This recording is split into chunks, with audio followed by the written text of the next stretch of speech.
There is a particular kind of cold that exists only in the rubble of a destroyed city in the Russian winter. It is not the clean cold of open ground or frozen forest. It is a cold that has absorbed everything the city used to be. The concrete holds it. The broken walls channel it. The dust that hangs in the air between the shattered buildings carries it into your lungs with every breath, and it settles there, and it does not leave. By November of 1942, Stalingrad was not a city anymore. It was an idea that two armies were killing each other over. The Germans had come within a street of the Volga River. In some places, the distance between the front lines was the width of a single building. Men fought for individual rooms, individual floors, individual stairwells. The tactical unit of measurement in Stalingrad was not kilometers or even meters. It was walls. How many walls between you and the Germans? Whether the wall between you was brick or wood. Whether the ceiling above you would hold if a shell hit the floor above it. The 62nd Soviet Army, under General Vasily Zhukov, was holding the west bank of the Volga by the narrowest possible margin. Zhukov's genius was understanding that the closer his men stayed to the German lines, the less effective the German artillery and air support became, because the Germans could not bomb their own positions. He called it hugging the enemy. Stay so close that their advantages become liabilities. Turn the entire battle into a knife fight, because in a knife fight, the larger man does not automatically win. Into this environment, in the autumn of 1942, came Vasily Zaitsev. Zaitsev was 26 years old. He had grown up in the Ural Mountains, in the village of Yeleninskoye, in a family of hunters. Not hunters in the way that word is sometimes used in the context of sport. Hunters in the oldest sense. Men who went into the mountains because if they did not bring something back, the family did not eat. His grandfather had taken him into the forest for the first time when he was very young, before he was old enough to carry a full rifle, and had taught him the things that cannot be taught in a classroom. How to read the way an animal has moved through grass by the direction the blades have bent. How to calculate distance across open terrain by the way sound behaves at different ranges. How to hold completely still for a length of time that would defeat most men's patience. And to do this not through force of will but through a kind of deep, practiced calm that becomes available when you understand that stillness is not passive. Stillness is a weapon. When Zaitsev arrived at Stalingrad and was issued a standard infantry rifle, he immediately demonstrated that he was not a standard infantryman. In his first 10 days of combat, he killed 40 German soldiers. Not 40 over the course of a campaign or a month of sustained operations. 10 days. Zhukov's headquarters took notice. Zaitsev was given a scoped rifle, a spotter, and a specific mission. He was no longer infantry. He was a sniper operating in the ruins of a city that had become the most contested piece of ground on earth. What Zaitsev did with that mission over the following months reshaped how the Soviet military understood snipers, and it began a psychological war within the larger war that would eventually produce one of the most extraordinary single engagements of the entire conflict. To understand what made Zaitsev exceptional in Stalingrad specifically, you need to understand how fundamentally different urban sniping is from every other form of the discipline. In the Folkhof marshes, where we met Nikolai Ilyin, the fundamental challenge was environmental. The terrain was the dominant factor. Learning to become part of the swamp, to move within it, to exploit its specific properties. The human element, the German soldiers across the line, were secondary to the challenge of operating in that environment at all. In Stalingrad, the terrain was not dominant. The terrain was chaotic. In a destroyed city, there is no stable geography. Buildings that existed this morning have been reduced to rubble by this afternoon. A sniping position that offered a perfect angle yesterday now has a collapsed wall across its line of sight. Streets that appeared to run straight on any map have been physically rearranged by weeks of bombardment. The city was being destroyed continuously, in real time, and a sniper had to operate within that continuous destruction. What this meant practically was that Stalingrad sniping was almost entirely about human intelligence. Not in the institutional sense, in the oldest sense, reading people, understanding how the German soldiers in front of you were thinking, what patterns their behavior was falling into, where their attention was focused and where it was not. A sniper in Stalingrad could not rely on fixed positions or established routes. He had to build his understanding fresh every day from observation and inference. And he had to do this faster than the enemy was building a corresponding understanding of him. Zaitsev was extraordinary at this. His spotter, Nikolai Kulikov, later described the experience of working with him as watching someone read a language that no one else could see. Zaitsev could watch a section of ruins for 2 hours and emerge from that observation with a precise model of where every German soldier in that section was positioned, what each man's routine was, which positions were manned by experienced soldiers who understood the threat, and which were manned by men who had grown complacent. He identified targets not by their physical presence but by the traces they left. A shadow at the wrong angle, a piece of rubble that had moved between yesterday and today, the direction from which sound echoed off a particular broken wall. He also taught. This was perhaps his most significant contribution to the Battle of Stalingrad beyond his own confirmed kills. Zaitsev established what became known informally as his sniper school, a series of forward positions in the ruins where he trained other soldiers in his methods. He was not teaching marksmanship in the conventional sense. He was teaching the philosophy of patience, of observation, of making the enemy reveal himself rather than hunting the enemy directly. He trained over 20 dedicated snipers who went on to operate independently across the Stalingrad front, and he produced a multiplier effect that his own kill count cannot capture. By late autumn, the Germans understood that something unusual was happening in the ruins. The rate of officer casualties among their forward units was rising in a pattern that did not correspond to artillery or conventional infantry fire. Junior officers were being killed at distances that implied a capability well beyond the average Soviet soldier. The Germans began to receive reports from their forward troops that had a particular quality to them. A quality not of tactical assessment but of something closer to superstition. That there was something in the ruins that watched without being seen. That positions which appeared to be in safe dead ground were not safe. That the normal rules of cover and concealment were not operating correctly in this sector. The German command identified this problem correctly. They were facing a sniper of exceptional ability. Their response was equally correct by the doctrine of the time. They would neutralize the threat by deploying a counter-sniper of equivalent or superior capability. The man they selected has been the subject of historical debate ever since. Soviet accounts named him Major Owen Koenig, described as the director of the German Army Sniper School at Sachsen, specifically deployed to Stalingrad for the purpose of killing Zaitsev. German military records from the period are incomplete enough that the specific identity has never been definitively confirmed. What is not in dispute is that in late November of 1942,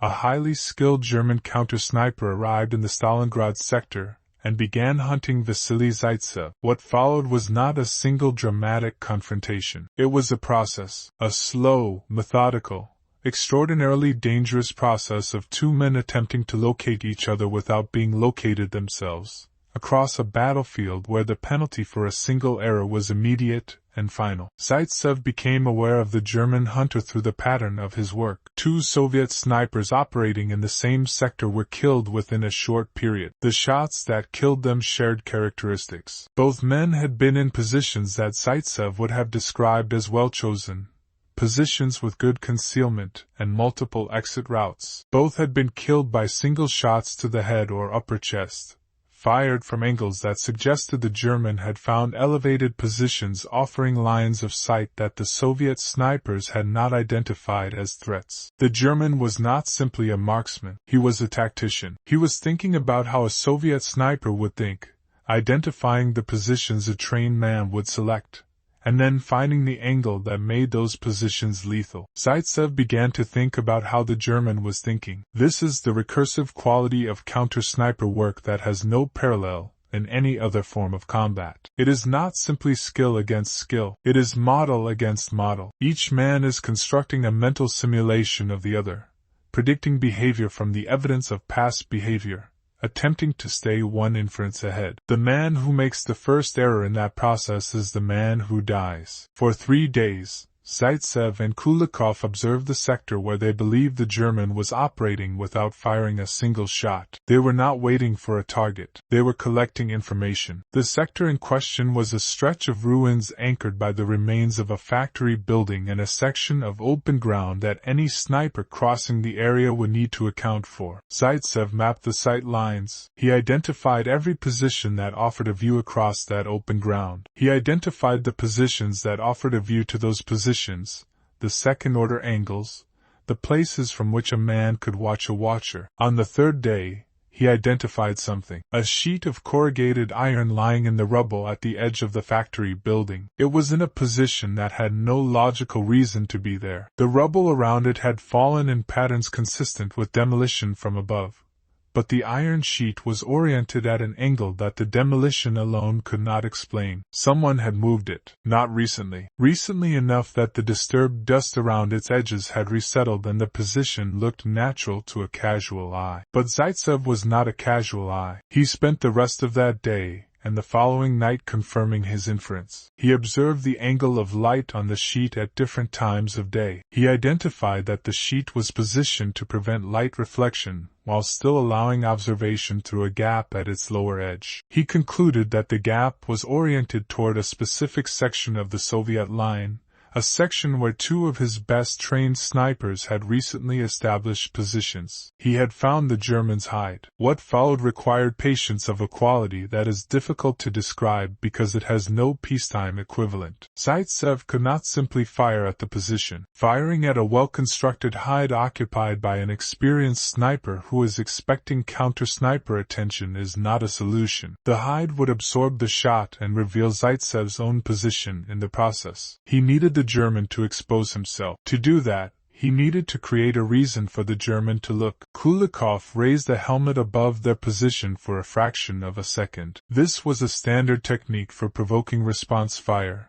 a bait designed to draw a shot that would reveal a position. The German did not take it. He understood the technique as well as any Soviet sniper would. The helmet produced no reaction. Zaitsev tried something different. He arranged for movement in the Soviet position that would appear to be a sniper setting up. Not crude movement. Careful, partially concealed movement of the kind a trained man would make when he believed he was hidden but was not entirely certain. The kind of movement that would be visible only to someone watching with extreme attention from a specific angle. The German was watching from exactly that angle. He had been there for days. He had been watching the same section of ruins with the specific patient attention that Zaitsev had been directing at him. He saw the movement. He assessed it. He concluded correctly that a Soviet sniper was preparing to fire from the identified position. He lifted his head by 3 centimeters above the edge of the corrugated iron sheet to confirm the target. Zaitsev had been holding his aim on that gap for 4 hours. The engagement lasted less than a second. Kulikov confirmed the kill. They approached the position carefully,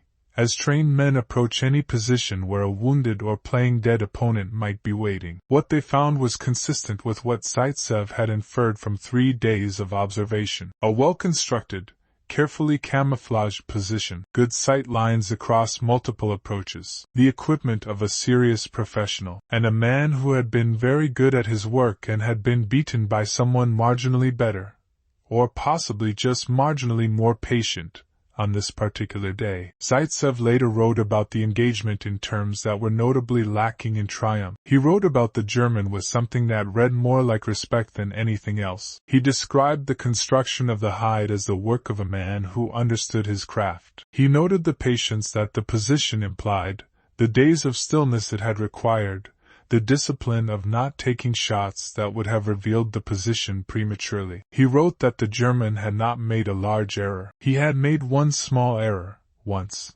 after days without any error at all, and that was enough. The duel ended. The broader battle did not. Zaitsev continued to operate in the ruins of Stalingrad through the winter. His final confirmed count from the Stalingrad campaign was 225. The sniper program he had helped build produced hundreds of trained marksmen who operated across the entire Eastern Front. The methods he had developed in the ruins, the doctrine of patient observation, of building a model of the enemy's mind rather than simply hunting his body, became formalized in Soviet military training and influenced sniper doctrine in ways that are still visible in modern practice. He was wounded in February of 1943 when a mortar round went off close enough to blind him temporarily. He was evacuated, treated, and his sight was partially restored through surgery. He returned to active service. He survived the war. He died in 1991, in Kiev, 2 weeks before the Soviet Union formally ceased to exist. He was 76 years old. The city he helped defend has been rebuilt. Volgograd now, the name changed after the war to distance the place from the associations of the battle, though the associations never left. There is a memorial on Mamriev Kurgan, the hill that was contested throughout the siege, that contains the graves of 34,000 Soviet soldiers. Zaitsev is among them. He requested it specifically. He wanted to be buried with the men who died in the ruins, not separated from them by the fact that he had survived. There is a lesson in Zaitsev's story that goes beyond the tactical analysis of the duel, beyond the sniper doctrine and the methodology of counter-sniper work. It is a lesson about what mastery actually looks like when it is being applied under the highest possible pressure. Mastery is not the absence of difficulty or uncertainty. Mastery is not knowing the answer before you begin. It is the ability to gather information patiently, to build an accurate model of a complex situation without rushing to conclusions, and to act at the precise moment when the situation has resolved enough to act,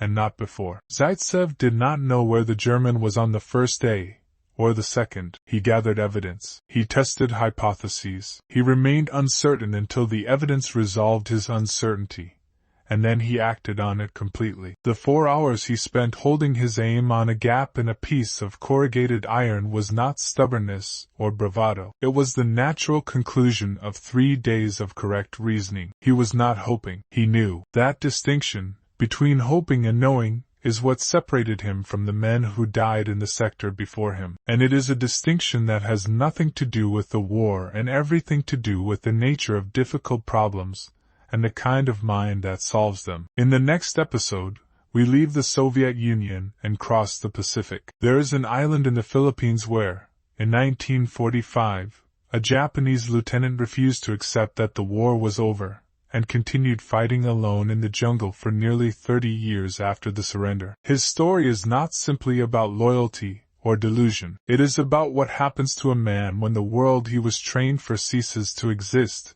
and no one tells him. That episode is coming. This is WW2 Battlegrounds.